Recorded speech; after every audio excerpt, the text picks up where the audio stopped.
Welcome to the third and final of our Banff video series.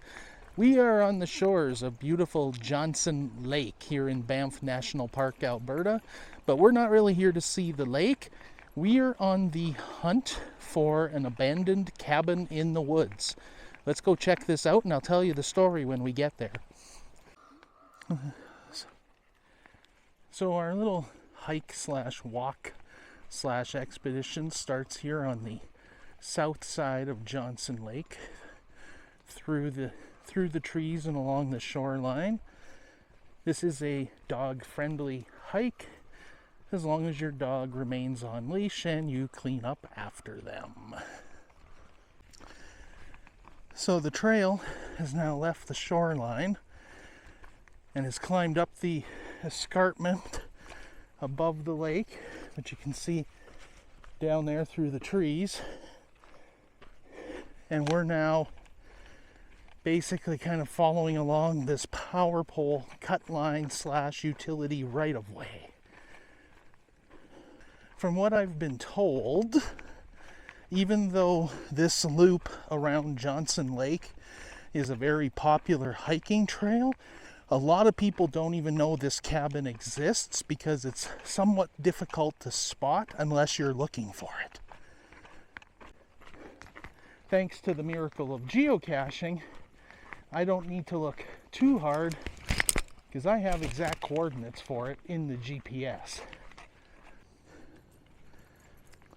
So this cabin was built circa 1910 by a fella named Billy Carver. Now, Billy Carver today is more commonly known as the Hermit of Inglismaldie, and I'm sure if I'm mispronouncing that, someone will correct me in the comments. But Billy lived in this cabin that he built from about 1910 through to 1937. So Billy lived out here by himself for about 27 years. And he pretty much survived with what he could live off the land. And as well, he had one fella from the ghost town of Anthracite. Well, it wasn't a ghost town at that time. It was a coal mining town of Anthracite who would bring him supplies and provisions. But basically, Billy just lived a solitary life out here in the woods in this little cabin. Now, I don't think it's marked, but we're about 90 meters from the cabin, so we're going to take this little side trail here and see if this takes us in the right direction.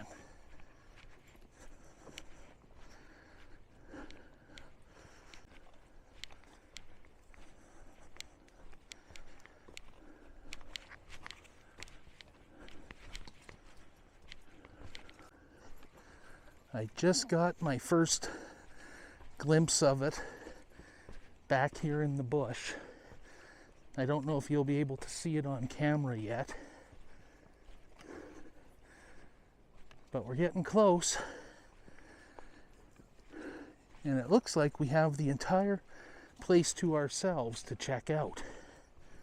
At least maybe we'll have the whole place to ourselves to check out. Rumor is the cabin is haunted and that people do claim they have seen the spirit of Billy Carver here on different occasions.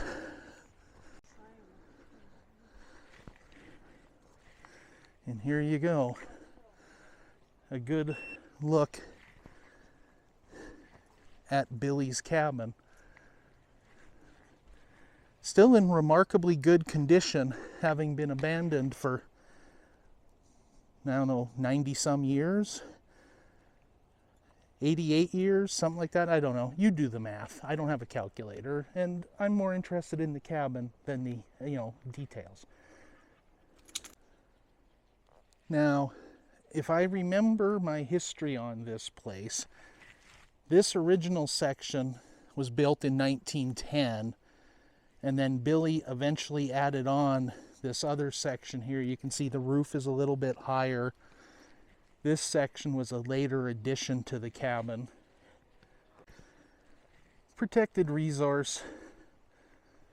So don't do what these people did and carve your name into the side. It's a great historic site. Respect it if you come out here, please.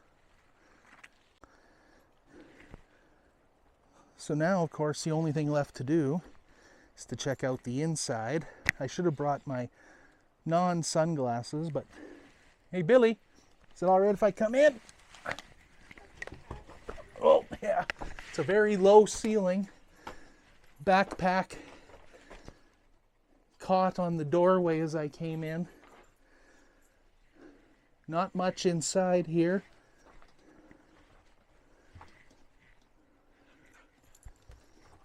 Looks like the floor of this section has completely collapsed.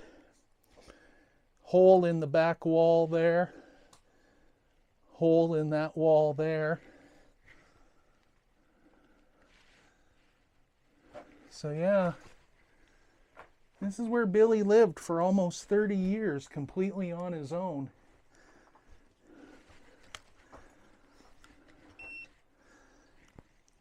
Still here and still holding up. Old stovepipe there, letting a little bit of light in. So this is the corner where his stove would have been providing heat and a cooking surface. But yeah, as Emily said from outside, it doesn't feel haunted. Like, I don't get a bad vibe standing in here. It's Mabel's a bit distressed. Yeah, Mabel's distressed, but Mabel's always distressed. That could just be because she's not walking. But yeah, no, it definitely, I mean, you can feel the history in here. Barely enough room for me to stand up in here. But yeah, I don't get a haunted vibe. I think Billy's okay with us being here.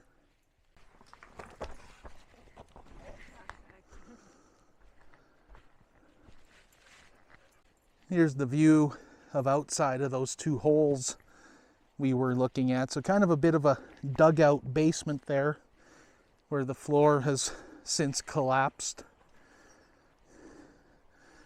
Peek inside here.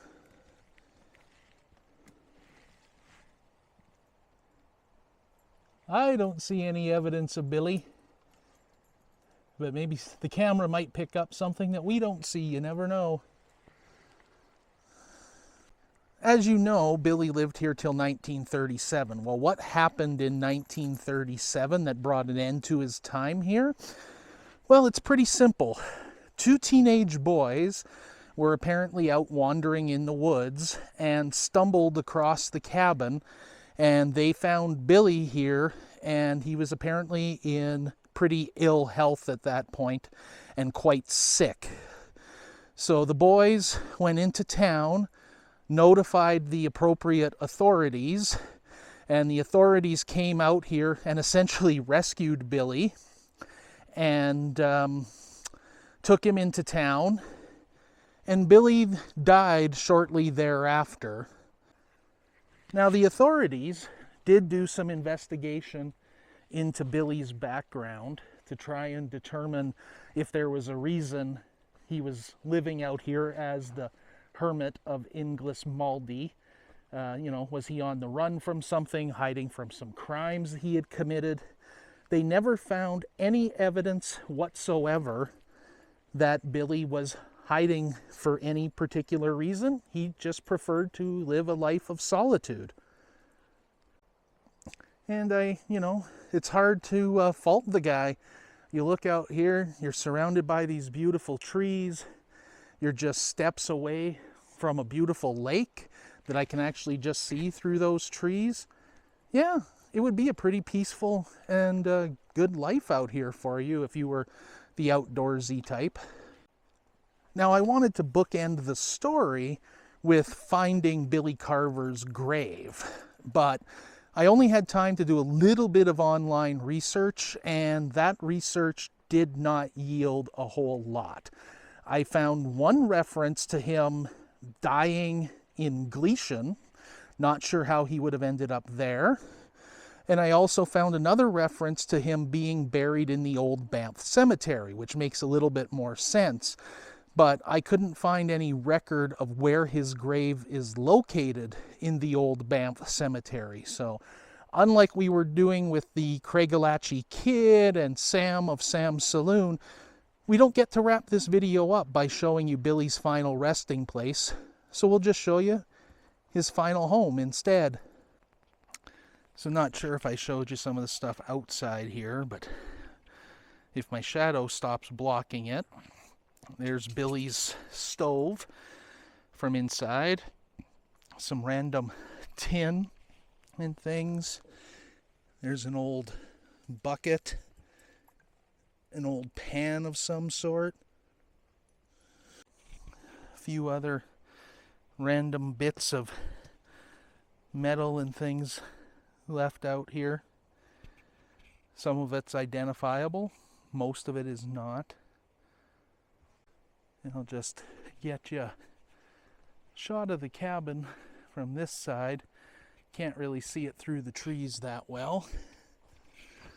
So I'll just kind of pull through the cobwebs here. And there you go. Pretty remarkable, and in pretty remarkable condition, given how long it's been out here and abandoned. And here's the official Parks Canada sign that kind of goes over a lot about what we talked about. Gee Moy was his fella out of Anthracite that brought him provisions. And apparently Billy did work in the mines here. I don't know how that worked, you know, if he was seen by coworkers on a regular basis. Was he really a hermit? Hard to say. I can only go by the little bits and pieces of the history that are presented here and online. The real important thing is the story and the history that still remains here to this day. And yeah, cool piece of history here in Banff. About the only place we've been in Banff where there hasn't been anybody else around. It's not super well known. Yeah, it's pretty cool. I think if you're ever in the area and you're a fan of history, check it out. And that's going to do it for the third of this series of Banff videos. Hope you enjoyed them, and we will see you in the next one.